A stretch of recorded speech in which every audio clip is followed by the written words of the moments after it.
Maswera say, Watereri Wadikani, we welcome you in this very wonderful occasion of the new year. Happy New Year to all our listeners and viewers on Change Radio Zimbabwe. We welcome you to yet another edition of our news review, where we take a look at the topics. Today is a special edition. We have special guests in the house, and we'll be looking at the current topics that made the headlines on Change Radio News and some of the topics that made the headlines on Change Radio News in 2021. We have our usual guests, and we've also got Dr. Ranga and Leader David. Can we take a moment to greet the viewers and listeners, starting with Leader Barbara, then we go to Chief and Leader David and Dr. Ranga. Ngiyabonga Sophie linjani mthwakazi omuhle emagumbini amane wonke omhlaba. Yebo sesiphendukile njalo sililethela indaba lapha, sililethela okwenzakala ngomnyaka wonke oka 2021 siku Change Radio. Linjani? Thank you, Leader Barbara. Over to you, Chief. Okay, can we go on to Leader David and then Dr. Ranga? Tkalomba loko amwenya ngumwatipa kuti tiswana na vantu valangirija akuswirira radio ya Change Radio. So tkalomba loko akumana kwa mwako uno wa 2021 notanjira mu 2022 tirikuyenda kulumba loko mwami akuti tungamirira. Tkalomba. Over to you. Hello viewers, greetings, happy 2022. I'm looking forward to a wonderful discussion today, and I know a lot happened in 2021, and as you know, Omicron COVID is still very much with us. Thank you.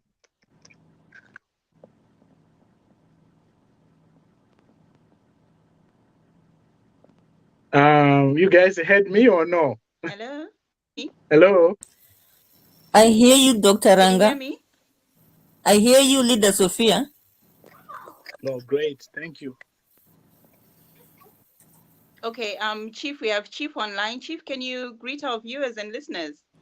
Makadi Muria Zimbabwe, thank you so much, Sophie. I think there's something going on here. I don't know if everyone can hear us, but I'm just seeing that if we can get confirmation from our viewers and listeners whether they are getting us. Yeah, if we can get that confirmation, that would be great, because I think we seem to be having a few challenges. I think Zanupi Efiningia hijack program yedu warukukanganisa network. But if you can hear us, viewers and listeners all over the world, please just let us know so that we know that we're together and can move forward together. Right. Our leader in the background, would you also like to take a moment to greet the viewers, Leader Estella? Oh, thank you, Leader Sophia. A warm welcome and a blessed 2022 to you all, our Change Radio viewers and listeners, joining us from all the different places where you are located across the globe. We're looking forward to today's episode. Thank you. Thank you so much. We won't take much of your time. Let's just get straight into it. So, Dr. Ranga, I'll go straight to you, because the topic that made the headline without fail this year was the COVID-19 pandemic, which is ongoing. Would you like to take us through what has happened and what we saw and what we as individuals can do for ourselves to keep ourselves safe? Thank you, Sophie. It's unfortunate that 2 years down the line, we're still talking about COVID. And as you know, we have had several variants. One of the most prominent ones was Delta. We had the British variant, we had the South African variant. Now we are talking about Omicron.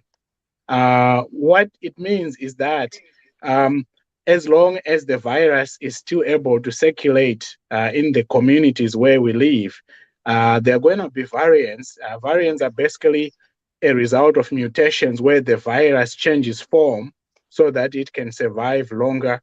And like Omicron, it becomes more infective. And also, it means as more people get infected, more people lose their lives. Unfortunately, we have lost quite a number of lives. I think most of us know somebody who has died of COVID-19 in the past 2 years. So it's very sad. And what I would encourage our viewers is to say, listen, get vaccinated if you're not vaccinated. If you're able to get a booster, please get a booster and practice COVID-19 safe behavior. COVID-19 safe behavior includes wearing face masks, basic hygiene. Also, if you think you have the virus, get tested, self-quarantine. If you need more help, you have symptoms, go to the hospital, see a doctor, don't stay at home. That's how we're going to protect ourselves and protect our families. And we know in Zimbabwe, there's a lot going on. There may be little testing going on, but we have lost a lot of loved ones. And I think that we should do everything possible. It starts with vaccination. So if you're not vaccinated, please go get vaccinated and wear your face mask around people who are not members of your household. Thank you. Thank you so much. Thank you so much. We'll come back to more COVID-19 related articles and stories. Sure. But just before you go, Doctor, can I ask you just to speak about the Diaspora initiative? I know you're in the diaspora and you know the programs that have been happening in terms of fundraising and diaspora activities.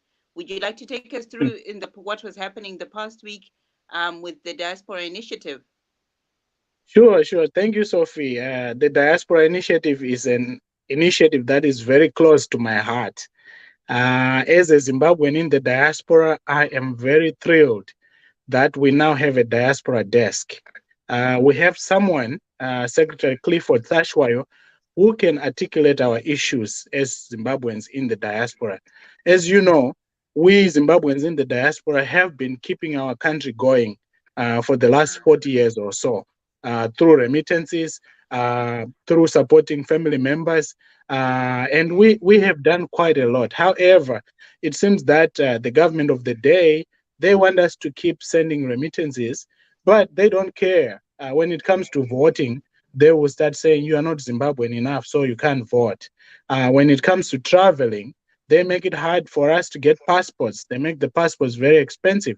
So when we have a secretary for diaspora affairs, I think that's a very good thing for everyone, every Zimbabwean in the diaspora. We have a voice that can, through which we can talk about diaspora issues. The diaspora is going to be around for a long time until we get our country moving in the right path, until we are all able to go back home. So, what happened in the last week is that people in the diaspora, whether it was in the UK, whether it was in Germany, Middle East, North America, we all came together and we raised money towards UZUMBA Maramba Pungwe constituencies. We believe that as people in the diaspora, change will happen when we have a government that works for everyone. So we're working very hard with Mkomana Apinde. That's what we want. You know, if Mkomana gets in, our economy will be set on the right path. We will have a stable currency. We'll have so many other great things. So we were able to raise $2,700 in less than 2 hours. That's a very good number. And that means that that is diasporans are quite excited. impressive. I know last week as well you raised a similar amount. So this is like a weekly amount. So this is quite impressive, Doctor. It is very impressive. We initially worked on a PA system so that when our teams campaign around the country, we can shout out there and get people out to register, get people out to vote, get people out to come to rallies and so forth.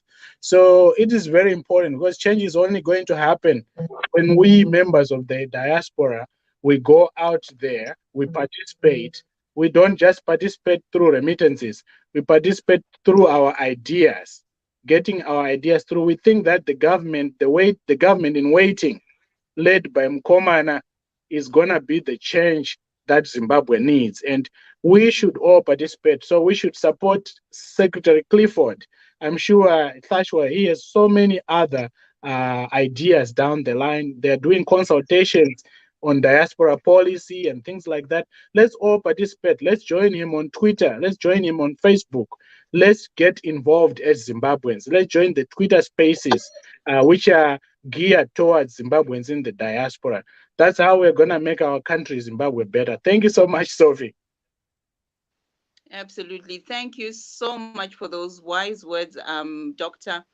Dr. Ranga, ladies and gentlemen, thank you so much for joining us. I know you're busy, but we thank you for your contribution that you're making to the struggle, for your contribution. I know you're at work, but you still have Zimbabwe at heart and you're still fighting for change and for democracy in Zimbabwe. Appreciate it. We'll let you go back to your very important job, and we will carry on with the program.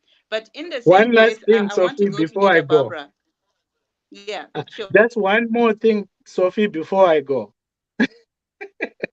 I was going to say that before I became a doctor, I was a Zimbabwean first.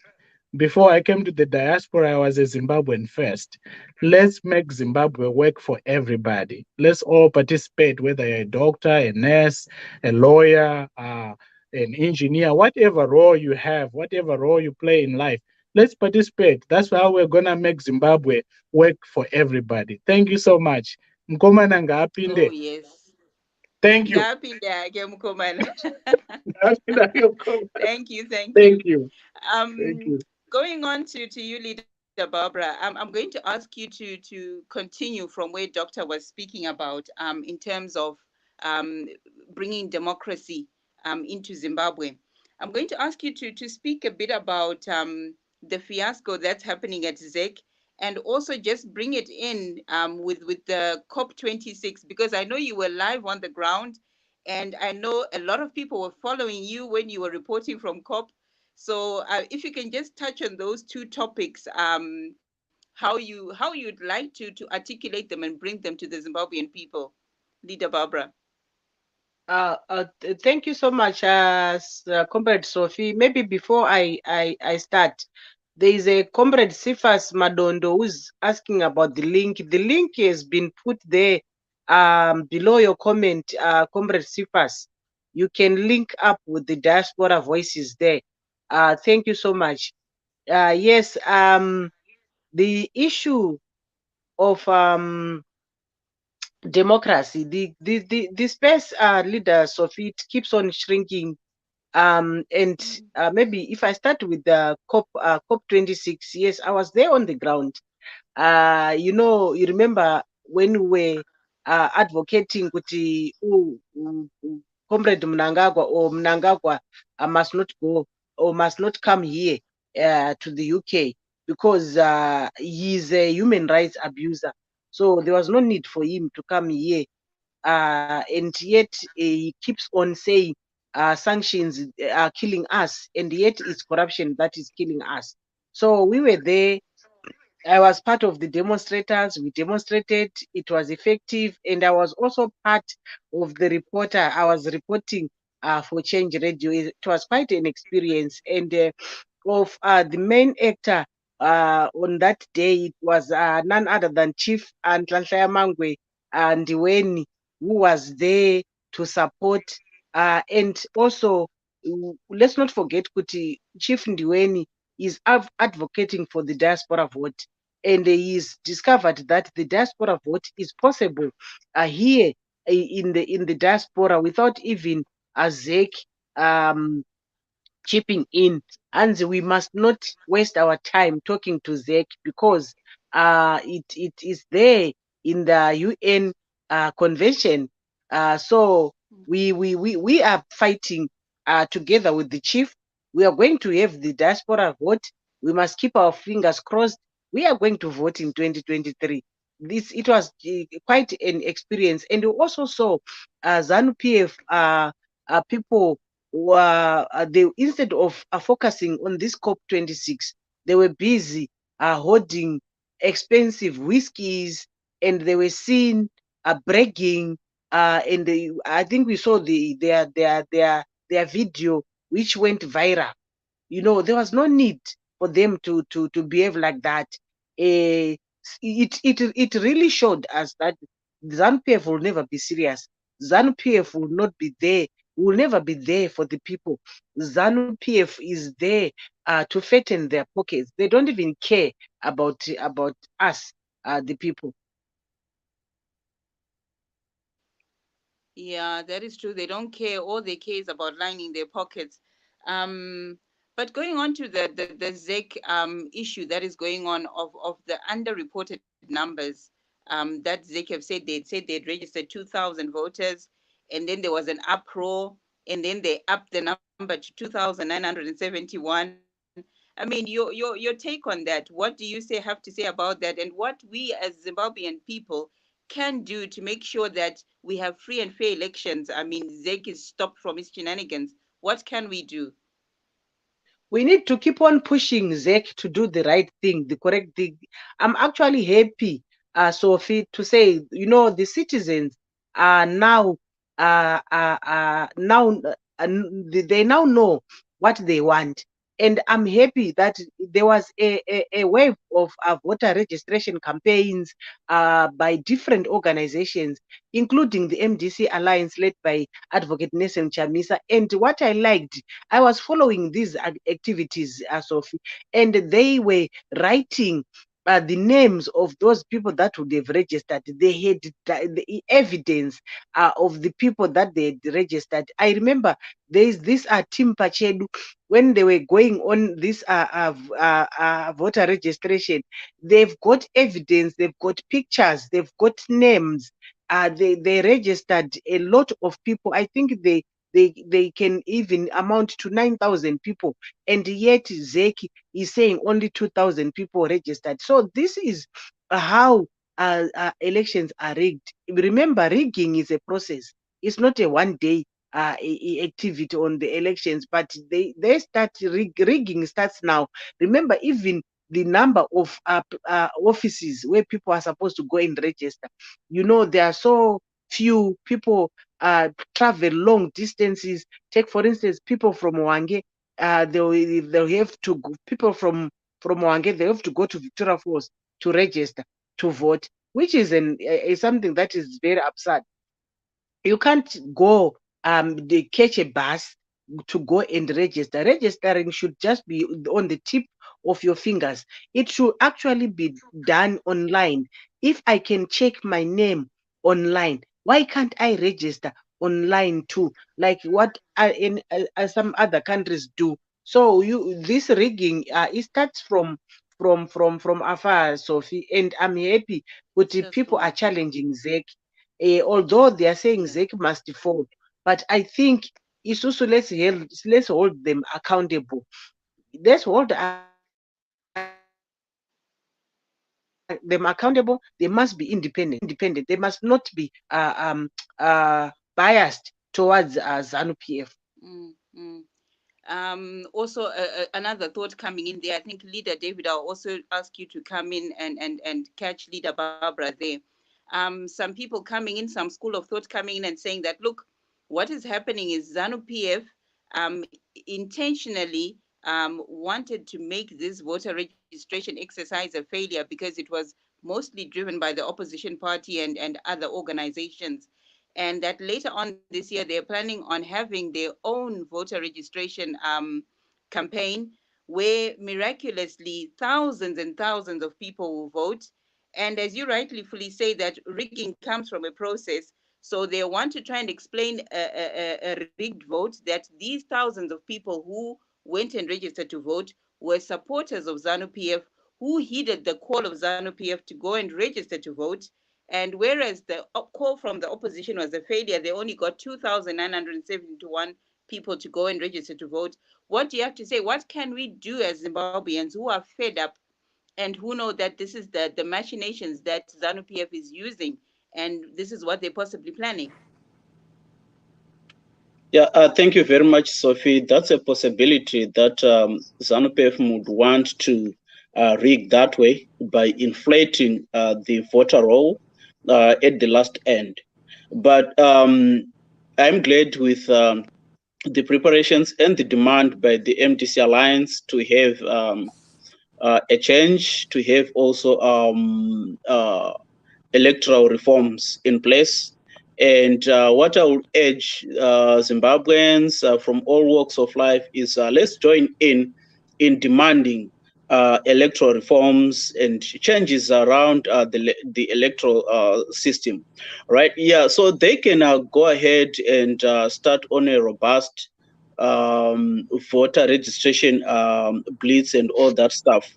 But at the end, we must be in a position to demand for a transparent voter roll, for a transparent process whereby each and every political player who so desires and requests should be given in time the voter roll for inspection.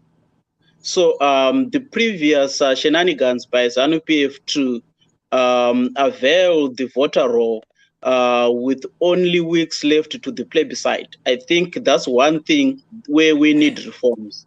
So the process of voter inspection should be an ongoing process, and any interested player should have access to the voter roll at any given point that they request them.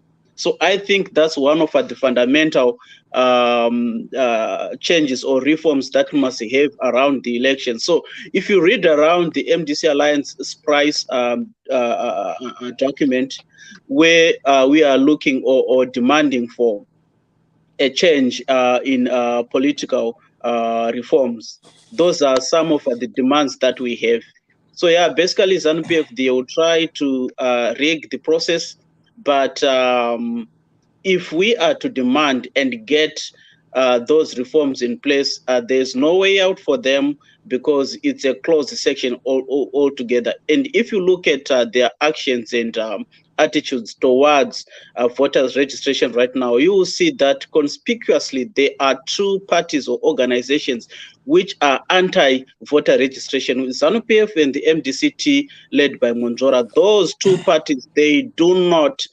I will pay for anyone who's going to show me where ZANU PF is actively encouraging people to go and register. They are doing none of that because they know that they are beaten when it comes to the voter demographics right now.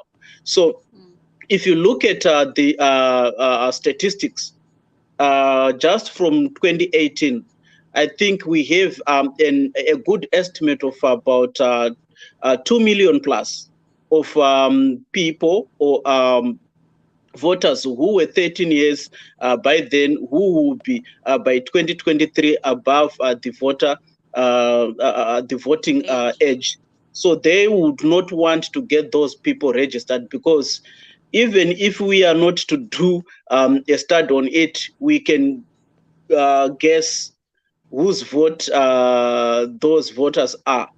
So they are not interested in getting them registered. They are going to drag their feet in giving them IDs. They are going also to drag in terms of registering them to vote. So it's And quite yes, they a big have a struggle for budget. us. There's a budget. I think it was $2.4 billion that was allocated to ZEC.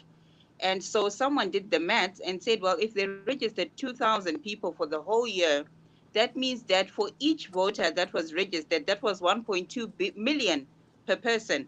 I mean, that is just ridiculous. How can it take $1.2 million to register one voter? I mean, Chief, maybe you can step in there and help us as well. I mean, what can we do? The leader David has says that we need to make a noise about this and we need to demand reforms. What happens in the case where ZEC has plainly refused that they are not going to reform? They will not implement any reforms because they know that they are getting their cash. Really, it's cash. If someone, an organization can spend $1.2 million to register one voter, and they refuse to these reforms, what can we do as ordinary Zimbabweans to make sure that we get what we are asking for, what we are demanding? There are two things that we can do here, Sophie. One, what the MDC Alliance is already doing, trying to make a ZEC to account by bringing the numbers that have been actually registered, like what Project 263 is doing. They have their numbers, they have the people that they registered, and that number doesn't tally with what ZEC is giving us or is giving the nation. That shows that this is daylight robbery, it's daylight rigging that has already begun, and it's a good thing that we are exposing ZEC too early, like now, because what ZEC is trying to do, or what ZANU-PF is trying to do, because we know that ZEC is ZANU-PF, ZANU-PF is ZEC. So what ZANU-PF is trying to do is to show the world that people are not registering. Of all the noises that the MDC Alliance and their partners are making in terms of registration, there's nothing that is actually going on. People are not being registered. But that's not true. And the evidence is there. The evidence has been provided. What they were trying to do, has already been countered. And kudos to our young men, our youth, our university students, Project 263, and others, TEAMPACHEDU, that have, teamed up to expose ZANU-PF. And that's what we need to keep doing. Let's keep getting our numbers down. Let's write down everything. Let's have the proof, the evidence of the people that we are registering. And then secondly, let's keep registering. That's the most important thing. Let's not pay attention to what ZANU-PF is doing, because all they are doing right now is trying to discourage people that are helping Project 263, that are working with other people that are registering, because if there is someone who is helping, because the struggle in Zimbabwe is being funded by citizens, is being funded by Zimbabweans. And if Zimbabweans are hearing that the money that they sent home last week, where they thought maybe 1,000 people were registered, was never used for that intended purposes, people were not registered. People will get disgruntled, they will stop funding those projects, and at the end of the day, we won't have any people that are being registered. But Zimbabweans are awake to what ZANU-PF is trying to do, and we continue through programs like this to educate Zimbabweans not to be defocused by ZANU-PF shenanigans, electoral shenanigans. We will not be, moved away or waved away from what we are trying to do. We'll continue to work with our comrades on the ground and ensure that we register as many people as possible. We cannot even be doing what we are doing, continually giving them our numbers. Maybe this is the only time we have to do it, just to tell the world that we are actually registering, because we don't want to give them our numbers. We don't want to show them that we have registered so many people, because by so doing, we are actually giving away critical information to an enemy. So, and now the world is aware, the people of Zimbabwe are aware, that ZANU-PF is lying. The people that are registered with ZEC and the people that we have in our database are not telling ZANU-PF has come again with just numbers that they are telling people. That number that they are giving people, it's not true. It's not there. It's non-existent. Even if you want to look at the sequence, if you tell them to prove, to come up with anything, all the numbers of the people that were registered, they will not be able to give you. Just like what they did with the election. They failed to give us the actual numbers. And it's the same thing that they are doing right now. But let's remain focused. Let's continue to go and register. Can I come in there, Leader Absolutely. Sophia? Yes, please. Yes, I would like to add on to what David and Chief said.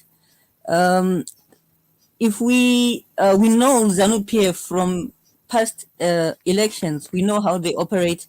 They will not stop at anything to rig the elections.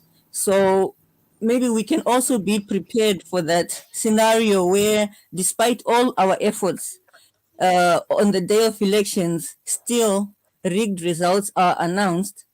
And the best way to prepare for that, I think, is to starting yesterday, to mobilize people to be prepared to defend their votes after the votes have been counted. Be prepared to stand up and demonstrate that the numbers that are being announced are inaccurate, demonstrating by showing in our numbers that we are so many people who want change.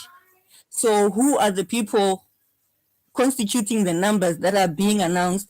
And not only standing up to show our numbers, but staying on the streets until our demands are met. Thank you. That's what I wanted to just add on to the last two speakers. Absolutely, absolutely. Yes, making sure that the Zimbabwe that we're fighting for is delivered.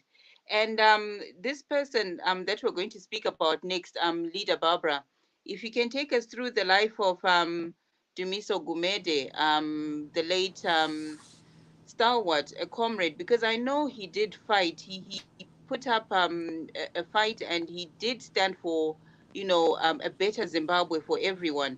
I don't know if Leader Barbara, if you're still there, you can talk to us briefly about the late Mr. Gumede. Yes, thank you so much, Sophie. Unfortunately, I can't put the camera now. No But problem. yes, speaking of Ndumiso Gumede, who passed away on Wednesday in Bulawayo, we all know him. Like you are rightfully saying, he was a soccer legend, an administrator par excellence. You know, I've never seen a person who has administered football in Zimbabwe like Ndumiso Gumede did. We all know that he was an administrator. He was once a coach, in fact, in Highlanders, and he was also an administrator in Highlanders, and he also was an administrator in Zifa, came back to Highlanders. He died being, I think he was now like a life president of Highlanders Football Club, because he had passion with football, particularly the Highlanders Football Club. So there lies a man who was who managed, who administered football like a partially, you know. Unlike now, what we are seeing now, Kuti, football is being politicized.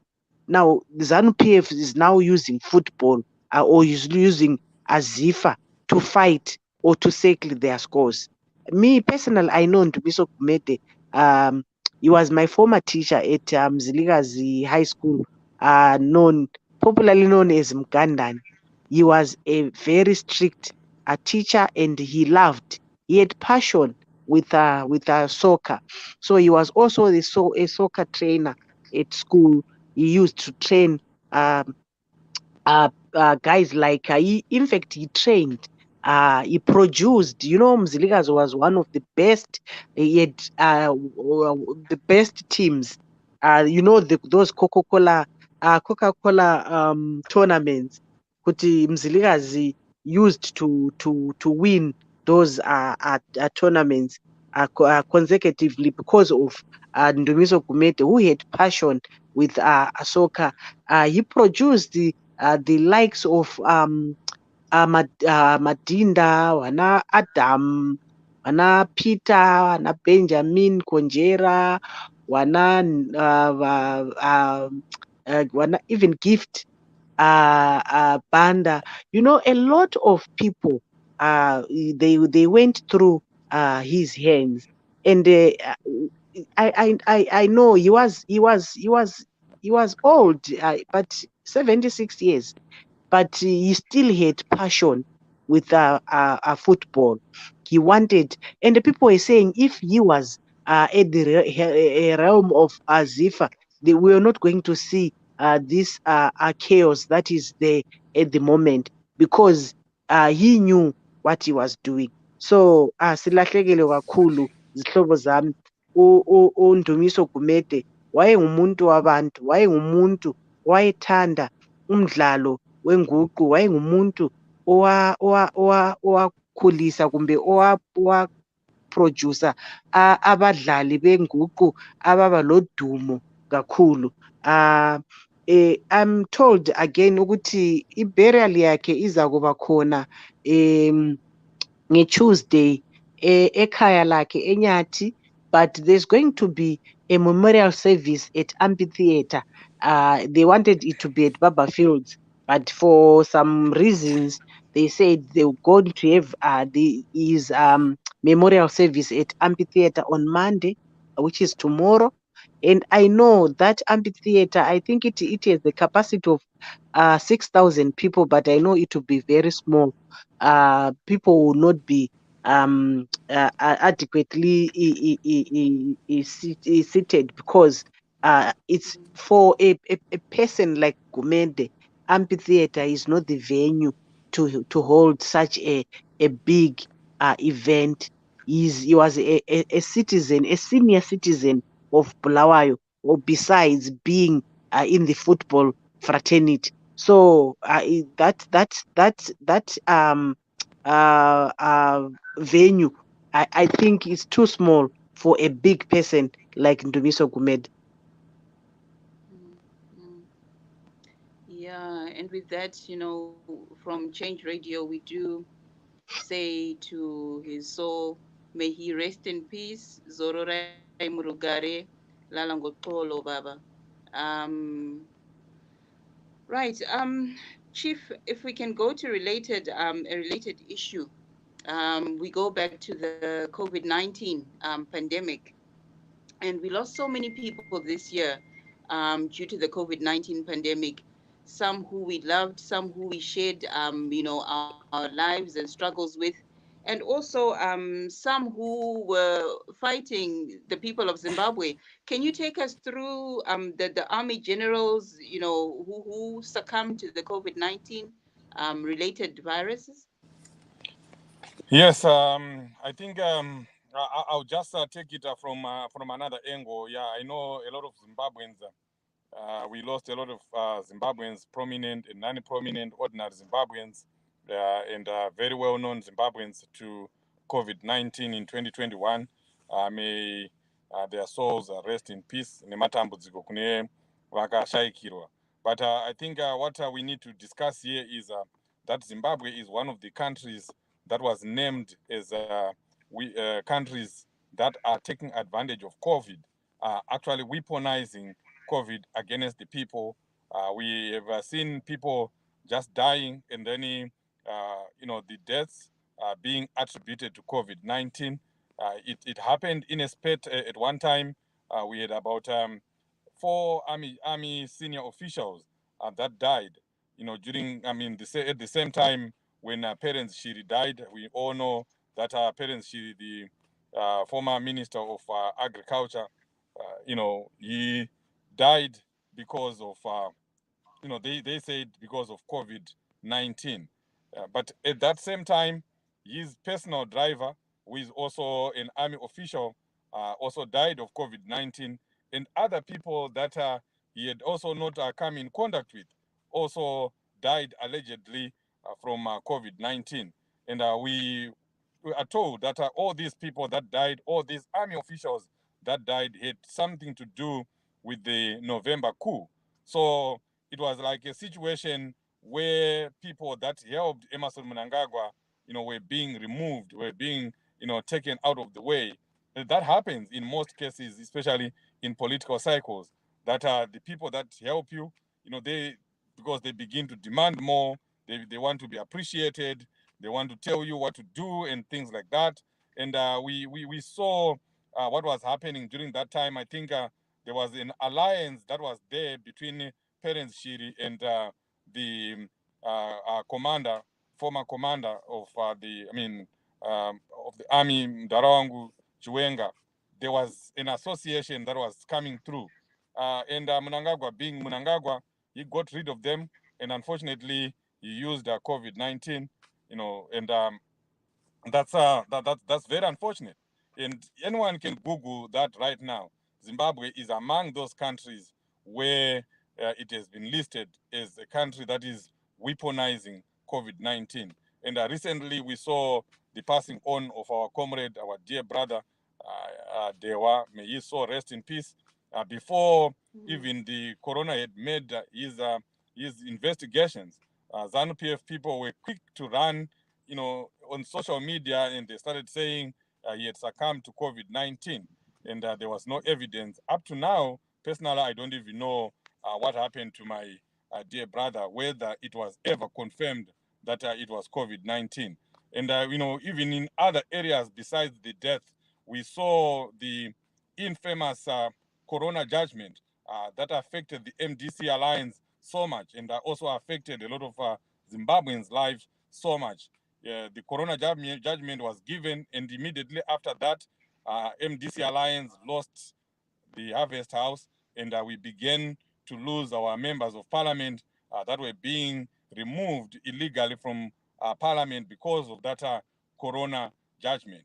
So, and we have also seen ZANU-PF running away or moving away from having elections. The by-election that were supposed to have been done last year have been postponed so many times because of corona.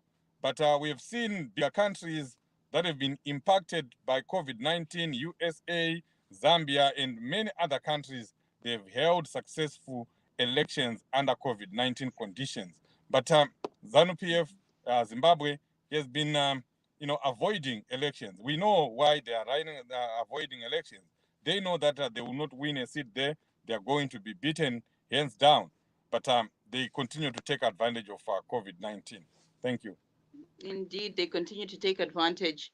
Leader David, ZANU-PF is taking advantage by withholding, elections or postponing, pushing back elections. Yet Zambia next door held successful elections, and it created a yardstick where other countries can follow politically and see that it is possible to unseat a sitting government as an opposition. And it's something that we are looking forward to doing in Zimbabwe. I mean, can you take us through that victory, that so much needed victory in Zambia? Thank you very much, Sophie. The lessons which are coming from Zambia, they are so important in terms of number one, just reminding people that there's nothing which is impossible where citizens come together and demand change. That's exactly what you've seen in Zambia. So if you look at Zambia, the political system, the ingredients for that particular change and win by Hakainde Hichilema, they're more like a mirror reflection of Zimbabwe. Exactly what's happening here in Zimbabwe, that's what was happening in Zambia. Opposition members were being incarcerated. It's happening in Zimbabwe. Opposition leaders were being beaten up and jailed. Hakainde Hichilema himself was arrested and put in prison. That's happening in Zimbabwe right now. We are having political prisoners in Zimbabwe, the likes of Makombora Ruzivishe, who will speak more about that. But I'm just trying to illustrate the similarities between Zambia and Zimbabwe. If you look at the electoral system as well, it was skewed towards the PF party.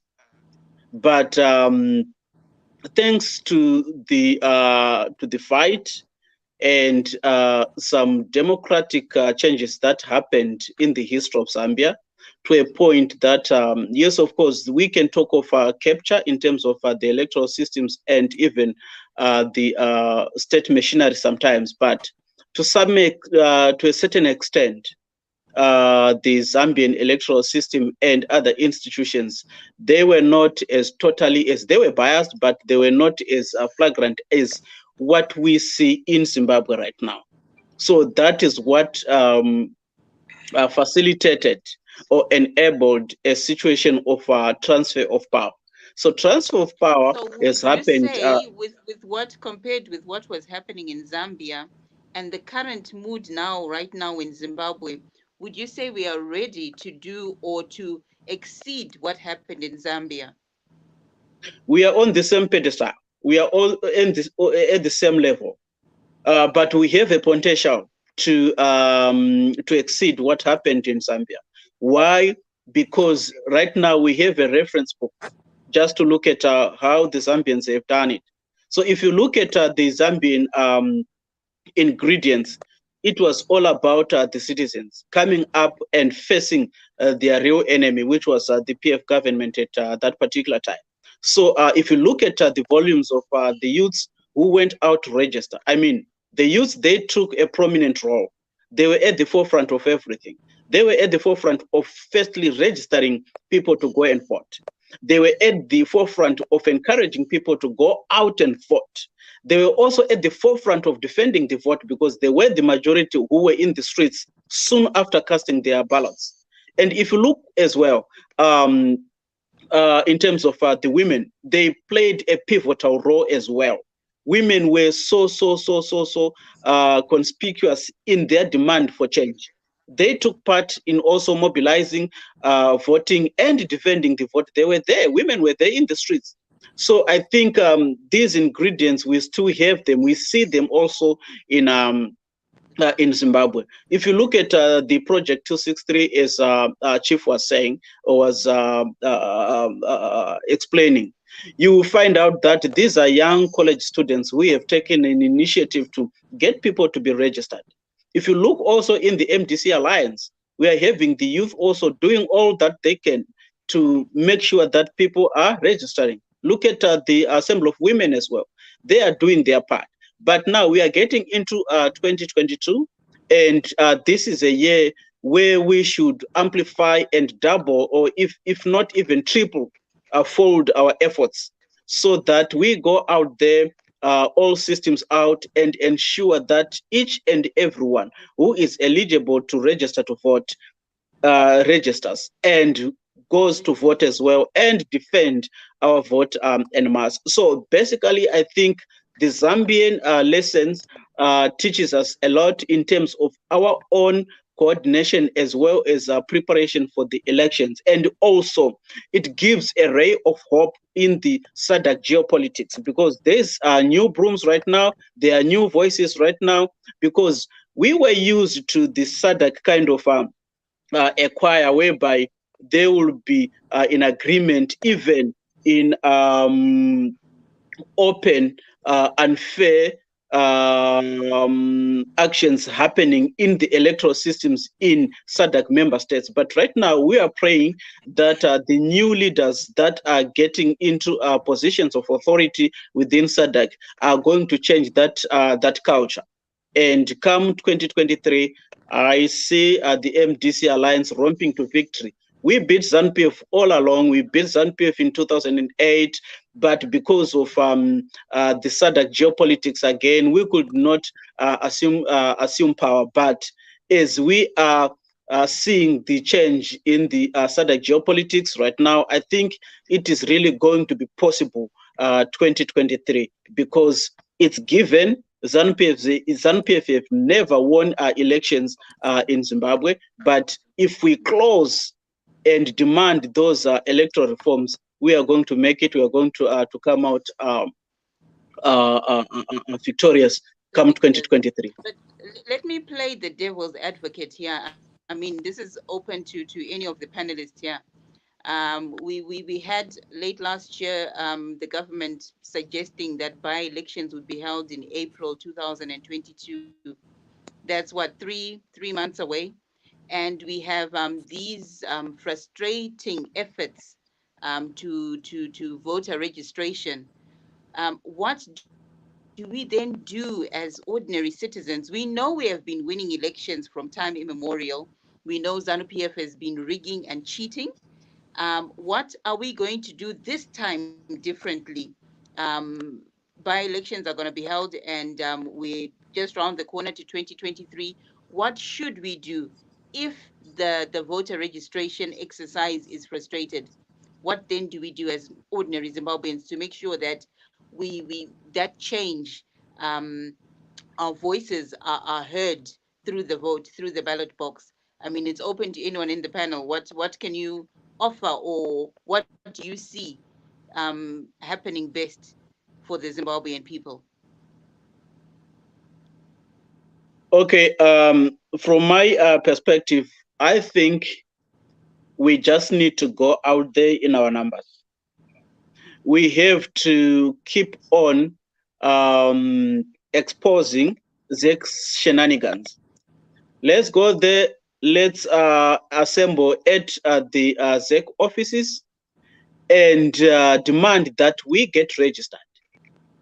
And we know they are going to slow the process, but we should not be sidetracked in turning back, or even to be frustrated not to go and register. Let's go there. Let's spend our day there and see where it lands, because this, I see it ending as a regional problem that will need to be solved by SADC. And that's the pressure that we need to go and put out there. Go there, 10, 20, 30, 100 people who are there. That's evidence enough for SADC really to appreciate. You know, when BVR started, we procured as many as BVR kits that could service the entire population right now. So there is no justification whatsoever right now to only have 65 registration centers opened for the whole nation. It doesn't make sense. So we would want, firstly, the country, the nation, to remove the cost of registration from the citizens to be borne by the nation. So government should shoulder the cost of registration and not the other way around that we are seeing right now. So that's one pressure that we have to mount. So there's supposed to be decentralization of registration. Make sure that each and every constituency is allocated a registration center. People, they are not supposed to be traveling and walking for long distances just to get registered. That's a constitutional provision that ZEC must comply with. So the BVR kits, they are there, they are sufficient, but they are gathering dust in the offices. So let them work. Decentralize registration and allow people to get registered. Registered, exactly. And I'm going to a topic you spoke briefly about, the frustrations that the youth are encountering. You spoke briefly about Makomborero, and a lot happening around Makomborero this past week. Can you take us through that? His bail hearing and continued incarceration. Right. So for starters,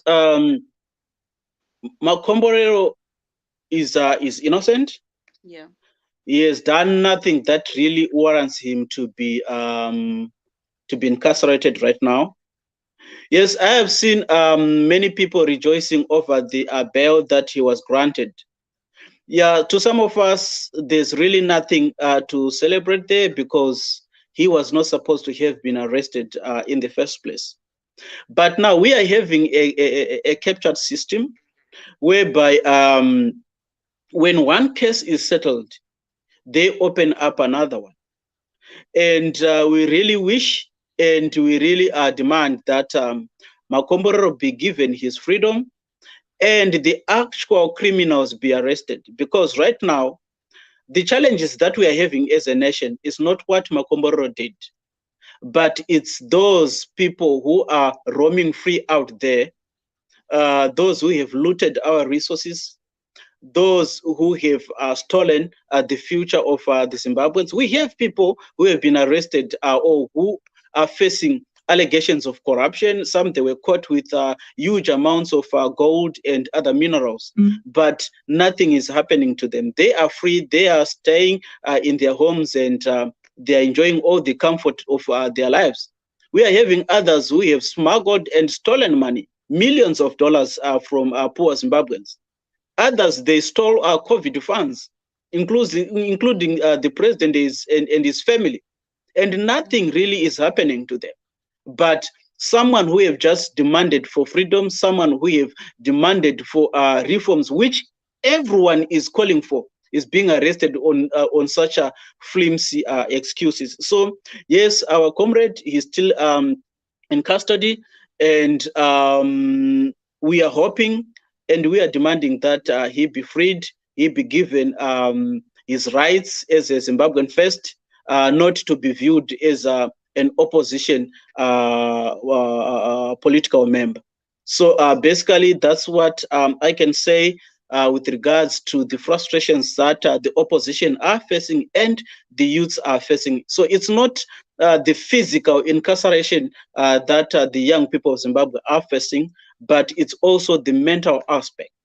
The people the youths facing a lot of psychological trauma by the circumstances and situations that are happening right now in Zimbabwe. There's no employment, there are no opportunities, and yet they are expected to take care of their families. Yes, of course, they may talk of tilling the land and all that stuff, but without proper resources, you cannot effectively look after your family by such ventures. And in fact, it's not everyone who is destined to be tilling the land. So bring out opportunities in their huge numbers so that people, they have a variety to choose from. So that's why we are pressing forward with the demand that Mkomana Apinde 2023, so that opportunities and employment will be open. People, they are supposed to choose what they want. The system should not channel us to go to farming.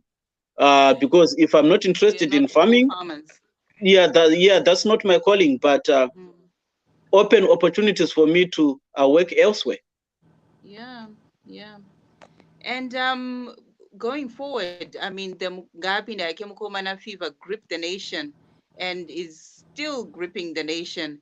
Mukomana going on a whirlwind tour of the country around Zimbabwe. Chief, can you take us through those tours and the assassination attempts on President Chamisa, as well as the opposition members who were threatened and intimidated and even killed during those tours? Yes, we can't even sugarcoat it. It was an assassination attempt, and it wasn't done once. It was done twice. The first time in Masvingo, the second time in Manicaland, Mutare in particular, and it was done in broad daylight. The bullets were fired, especially in Mutare. The bullets were fired, and where the bullet hit, we saw, everyone saw that. Nobody could stage anything like that. ZANU-PF was moving around saying that someone is staging an assassination attempt on his life. Who would do that? Who would go to the extent of having people fire bullets at a moving vehicle that he is in, that he is riding, for the sake of staging something? That's nonsense, and I think nobody bought that. Even the international community, the regional community condemned that. That was ZANU-PF trying to assassinate President Chamisa, because the facts are there. ZANU-PF does not want President Chamisa on the ballot box. They are afraid. They are scared. They know that they will not stand any chance. They will not win. Emmerson Mnangagwa cannot win a free and fair election against President Chamisa. And they are trying. They're doing everything at their disposal to make sure that President Chamisa is not on the ballot box. They attempted. They talked about the age limit. All that was targeted against President Chamisa. And they've done, everything. They've thrown the kitchen sink into the MDC alliance, in particular towards President Chamisa, taking away the members of parliament, taking away the name, and saying that the MDC alliance was not a political party, therefore it cannot be on the ballot box. All those attempts are attempts to make sure that President Chamisa is not on the ballot box, because they know who the people want. They know that the people of Zimbabwe know the person that they want, and the person is President Chamisa, and there's no one, anything can do about that. No amount of intimidation to the people of Zimbabwe, no amount of assassination attempts, no amount of rigging that we are seeing now with the ZEC numbers will stop, President Chamisa from being president in 2023. You can't stop the hands of time. When it's time for something, it's time. So that's what ZANU-PF is trying to do. I think it was who? I think it was Jonathan Moyo or someone in ZANU-PF who said, it was Temba Mliswa, who said trying to stop President Chamisa is trying to stop a hurricane, or a tornado. He will be swept away. You can't stop him. They are trying, but I can tell you it's not going to happen. The good thing is the man who is President Chamisa, he has deep roots within the people. That's what creates power. You go to the people, you resonate with the people, and the people will be with you. They will support you. And that's what President Chamisa has done. He is supported by the people. That's where his base is. So they can take away the offices, they can take away the money, they can take away the members of parliament, but they can never take away the people from President Chamisa. And they know it, and they are feeling the heat. That's why they run away from elections. When we say they are supposed to be by-elections, they postpone by-elections. Right now, they are trying to find a way of making sure that there are no elections in 2023, using their stooges like Monzora, who will be crying for Emmerson Mnangagwa not to hold elections. But that's not going to work. Elections are going to be held. And I can tell you, Emmerson Mnangagwa and ZANU-PF will lose. Even if they try to do something, the people of Zimbabwe are going to stand up. The people of Zimbabwe are going to defend their vote. Once beaten, twice shy. Mm-hmm. Yeah. Once bitten, twice shy. We have it very in simple words, but very, very loud and clear. Can we just take a look at some of the comments that our viewers are bringing in? We have God Wishes Zimbabwe saying, Famba ine bora. Famba ine bora vakomana. Thanks, God Wishes, for the encouragement, and thanks for watching. We also have, there were other comments there. Henry Musikavanu saying, proof of the young people who are not being registered after registered should be given to SADC and the AU. Definitely. And it's good that this proof is there, because, ZANU-PF is hell-bent and saying, oh, the opposition just cries, but they don't have proof. But we have proof, and the proof is there, and they saw it. I was actually interested in one of the comments by Mangwana's son, who is a commissioner at ZEC, who was saying that, no, it's going to take time for the voters to show that they are registered, because it's not being done in the system, it's being done manually. I mean, this is a whole commissioner who is claiming to be an IT guru in the organization. I mean, how do you then, in 1985, a Windows 1 computer could show you that there's a duplication of a name. So, I mean, he's talking in 2021 about duplication and they need to check and recheck again. It just shows us that these people think we are fools. They're taking us for fools. So yeah, thank you, Henry Muskawanu, for that. The proof is there, and we need to make sure that that proof is presented and kept safe so that we can use it in the future. Are there any other comments? Henry Muskawano again saying, yes, let them ZANU-PF continue splitting in the face of SADC. I don't think SADC will like it. Yeah, so there we are. But moving on, just before we close the show, I think maybe we can speak about a few issues that were happening regionally and globally. I mean, the protests in South Africa after former President Jacob Zuma was jailed for contempt of court. So about 80 people being killed in the protests, and billions of property worth of rands stolen, looted, and burnt during those protests. Eventually, people calling for calm, and also the wave of democratic calls being heard and also being loud and clear in Eswatini, where the masses have had enough of King Mswati III and his weaponization as well, very similar to Zimbabwe. And they came out in the street, students as well, students notably, coming out and demanding the democratic space and saying enough is enough.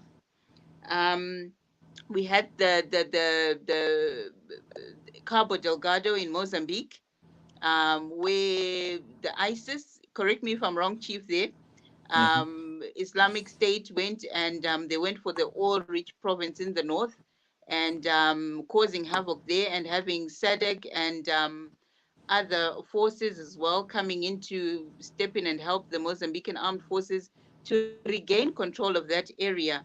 But sadly, a lot of lives being lost there, including Zimbabwean citizens who had gone out to work, just showing that, you know what, the situation in Zimbabwe was so bad that we had so many citizens who were working in Cabo Delgado, some in very basic jobs that we should have had in Zimbabwe if the government cared enough for its citizens. These are jobs that these Zimbabweans would have been doing in Zimbabwe in the safety of their homes and their country. But unfortunately, they'd had to go to areas like Cabo Delgado and ended up getting caught up in the violence and losing their lives in Cabo Delgado. So these were things that were happening during the year. We also had the Chinese coming into Zimbabwe and being given preferential treatment by the Mnangagwa government in somewhat have called a recolonization of Zimbabwe by the Chinese, where they invaded Chilonga, Wange, Mtoko, and digging up even ancestral graves. I mean, there was no fear, no respect to it at all for the living and the dead. In Chinyamkwakwa, ED's henchmen, we had Billy Rattenbach chasing away villagers into Mozambique using armed guards and dogs. This is the situation that we had in our country, and I think it had reached a boiling point, like what Leader David rightfully says, that people have said enough is enough. So change is about to happen. Change will happen, whether ZANU-PF likes it or not. Change is happening. I mean, they have created the situation where now the situation is ripe for change in Zimbabwe. We lost a lot of people who were very dear to us, like Chief mentioned, the late Dewama Vinga. We lost Sandra Nyaira, a renowned journalist as well. We lost just last week Archbishop Desmond Tutu. I don't know if anyone would like to say a few words about the few people that we lost. I know, Chief, you wrote a very touching obituary to Dewama Vinga, and I know a lot of people felt the same way you did about him. He was a man of the people. He was a man of true conviction. He was a man of integrity. And so he touched the lives of a lot of people. I don't know if maybe we can ask you to just say a few words about Desmond Tutu, the former Archbishop. Chief, would you like to just catch me there? I think I've spoken a lot. No, that's fine. Desmond Tutu was, of course, one of the illuminaries, the revolutionaries of the South African struggle. But I would rather speak about Dewa Mavinga instead of speaking about other countries' heroes. This is our Desmond Tutu. This is our hero.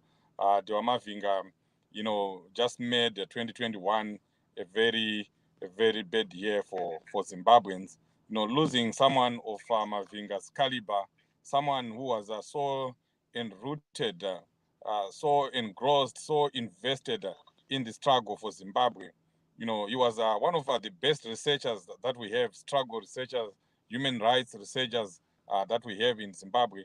And in so doing, he managed to expose a lot of human rights abuses by ZANU-PF, very documented, very, not just, a research that was not backed by numbers, it was backed by a lot of evidence. And he managed to present that, to the region and even to the world.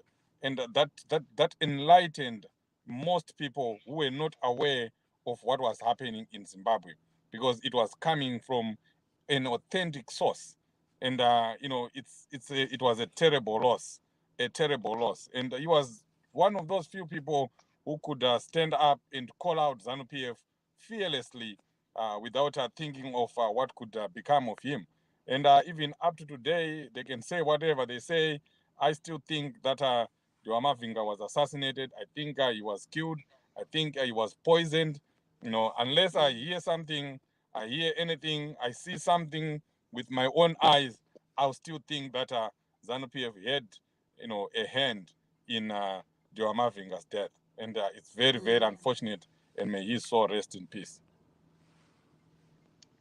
Oh yeah, may his soul rest in peace, truly. Right, I think for today we can stop here. We have just one more comment from Lakmo Chirambadoro, who says, Chamisa, no, I'm not going to go into that. Lakmo Chirambadoro. tingateedzere zvevarakashe here vanouya vachikanda mangirikini avo apa vachida kutikanganisa vanhu aiwa tinofanira kuvaadresa kuti vanhu vasa lose their hearts nemacomments akadai, because this is their purpose, to discourage people and to make people lose faith in President Chamisa. So we must give the people a message that helps to strengthen their faith and their courage. Ningi uyu Lakmo Chirambadoro, kubvisa ZANU-PF harisi basa remunhu one, ibasa rako neni tese, nekuti nyika ndeyedu iyi, nyika haisi yemunhu one. Hanzi chara chimwe hachitswanye inda. Why are you expecting one man to do what is your mandate, your duty? Ibasa rako iwewe, uri baba vevana iwewe. Ibasa rako to make sure kuti waisa in power the person who will ensure a secure future for your children. Uri munhu rume rudzi anomirira kuti mumwe murume ngaakuitire kuti kuitira kuti ramangwana rako rive rakanaka. Zvibvunze, tarisa pagirazi, look in the mirror, question yourself kuti what is your role in all of this, kwete kumirira kuti mumwe munhu ndiye anofanira kuuya kuzokuitire wakagarako. Thank you. That's what I want to say. Absolutely. Ngazvibvunze kana vese vane same mentality ngavazvibvunze the question, same question, kuti ndiri munhu rudzi ndinomirira kurwirwa nemumwe munhu. So yeah, munhu wese torai, pick up your weapons and let us go and all fight the same system for all Zimbabweans. We can all do it together, and we will do it together. We will get there. We are getting there. Thank you so much for joining us, our viewers and listeners all over Zimbabwe on Change Radio and ZimI. Thank you so much to our panelists, Leader David, Leader Barbara, Dr. Ranga, I know you're listening, Chief Leader Estella. Thank you so much for your input, and we look forward to many more of these discussions in 2022, and we look forward to creating a platform for a resounding victory come 2023. Thank you so much for watching. Good night. Thank you.